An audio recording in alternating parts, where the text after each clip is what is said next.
नमस्कार मित्रों, स्वागत है आप सभी का हमारे YouTube चैनल मेरी बातें याद रखना में।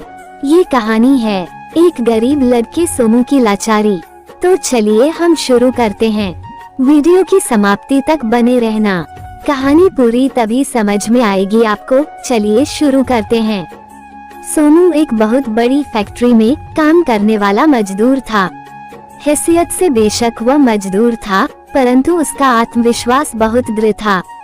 वो स्वयं पढ़ लिखकर कुछ बड़ा करना चाहता था, पर गरीब के सपने उसके चाहने भर से ही पूरे नहीं हो जाते।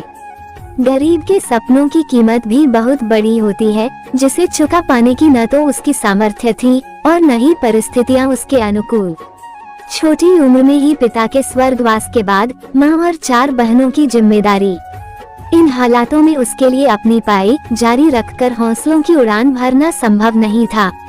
इसलिए उसने दृढ़ संकल्प हो अपने परिवार के पालन पोषण को अपना परम धर्म समझकर एक मजदूर का काम चुनना ही बेहतर समझा। माना यह नौकरी उसके सपने छीन लेगी, शायद उसे फिर दोबारा उसको खुला आकाश भी न मिल पाए, पर एक बात तो तय थी, वो ये कि इस काम से वो अपने परिवार को 2 वक्त की रोटी भरपेट खिला सकता था। बस यही सुकून उसे आगे बढ़ने की प्रेरणा देता।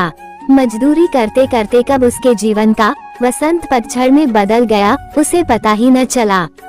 4 छोटी बहनों की शादी करते करते उसकी आधी उम्र ढल चुकी थी, पर उसे इस बात का कोई अफसोस न था, क्योंकि अपनी मेहनत और लगन से दिन रात एक करके उसने अपनी सभी बहनों को पढ़ा लिखा कर अफसर बना दिया था और उन सबका ब्याह भी संपन्न घरों में कर दिया था।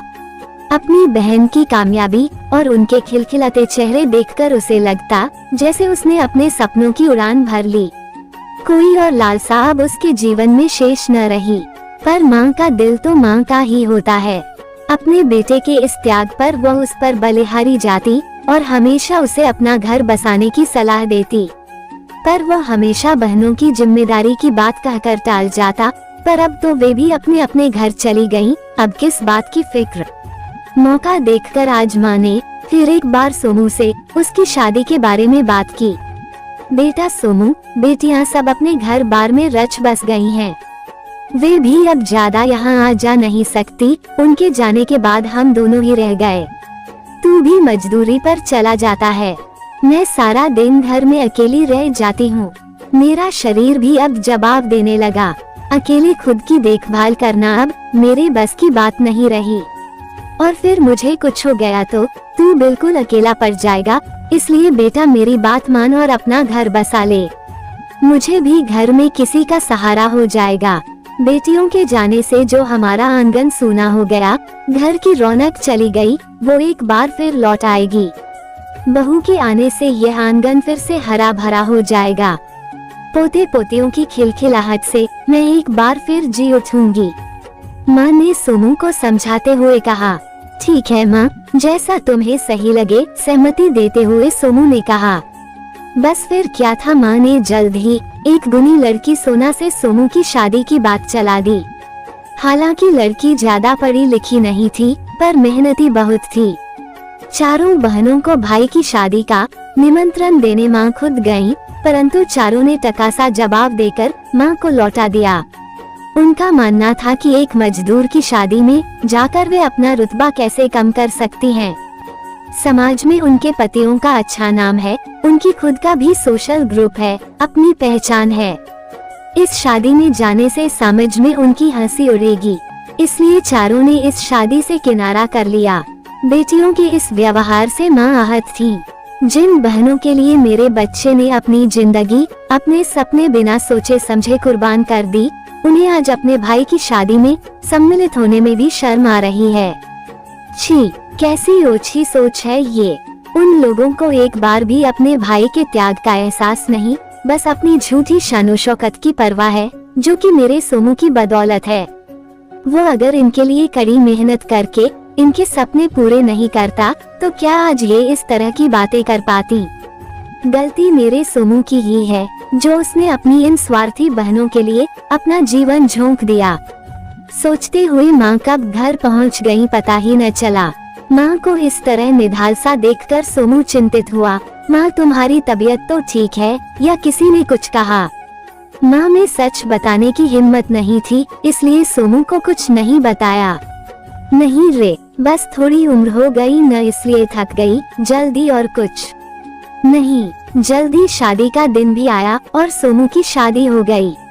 शादी में सब बहनों के बारे में पूछते रहे, पर माँ हर बार कोई न कोई बहाना बनाकर टाल जाती। किसी तरह शादी संपन्न हुई, पर सोनू को बार बार अपनी बहनों की याद आ रही थी। इस खुशी के मौके पर माँ ने चुप रहना ही सही समझा। धीरे धीरे समय बीतता गया और सोना गर्भवती हुई और जल्दी एक स्वस्थ शिशु को जन्म दिया। घर में तो जैसे खुशियों की बहार आ गई थी, पर भतीजे के जन्म के समय भी उसकी बुआओं की गैर मौजूदगी सबको अखर रही थी। खैर, बुआ के बिना ही नामकरण संस्कार संपन्न हुआ। बच्चे का नाम कुंज रखा गया। समय को तो जैसे पंख लग गए थे, देखते देखते कब 5 साल बीत गए पता ही न चला। सोनू अपने परिवार के साथ सुखद और संतोषी जीवन व्यतीत कर रहा था, पर उसकी इस खुशी को शायद किसी की बुरी नजर लग गई थी।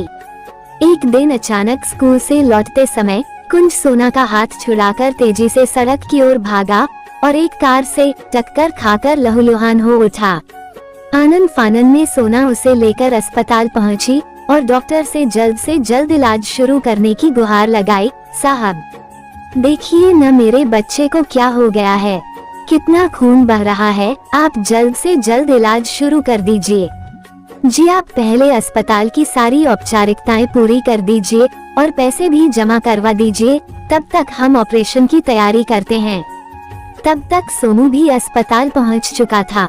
उसने फीस के बारे में पूछा तो सदमे में आ गया। 2 लाख रुपए, इतनी बड़ी रकम मैं कहाँ से लाऊंगा? सोनू चिंतित हो उठा। सोना ने बिलखते हुए कहा, मुझे कुछ नहीं पता, आप कैसे भी पैसों का इंतजाम कीजिए और मेरे कुंज को बचा लीजिए। मैं जीवन में आपसे कभी कुछ नहीं मांगा, पर आज मेरे बच्चे की जिंदगी मांगती हूँ। सोना ने दुहाई दी। सोनू भी किसी भी कीमत पर कुंज को बचाना चाहता था, पर वास्तविकता से अनजान नहीं था वो। 2 लाख तो दूर, उसके लिए 20,000 जुटाना भी संभव नहीं था। ऐसे में उसे अपनी बहन बहनोइयों की याद आई। वे लोग जरूर उसकी मदद करेंगे। वह डॉक्टर को समय पर पैसे जमा करने का आश्वासन देकर तुरंत बहनों के घर की ओर भागा। भतीजे की हालत सुनकर पसीजना तो दूर, किसी ने झूठी सहानुभूति भी न दिखाई। उल्टा सबने ये कहकर उसे बाहर का रास्ता दिखा दिया कि तुम्हारी आमदनी तो ज्यादा है नहीं, जमा पूंजी कुछ नहीं। तुम्हारी पूरी कमाई तो दैनिक जरूरतों को पूरी करने में खत्म हो जाती है, ऐसे में तुम हमारा उधार कैसे चुकाओगे? सोनू बहुत गिड़गिड़ाया। उनकी पाई चुकाने की दुहाई दी, पर किसी के कान पर जूं भी न रेंगी। उसने भाई बहन के रिश्ते का वास्ता दिया, पर किसी को कोई फर्क न पड़ा। एक बहन ने तो 2 टूक कह दिया कि गरीब का कोई रिश्ता नहीं होता, अगर उसके पास कुछ होता है तो वह है उसकी लाचारी। बहनों की बातों से आहत होकर सोनू ने कारखाने मालिक से उधार लेने की सोची, पर वहाँ भी निराशा ही हाथ लगी।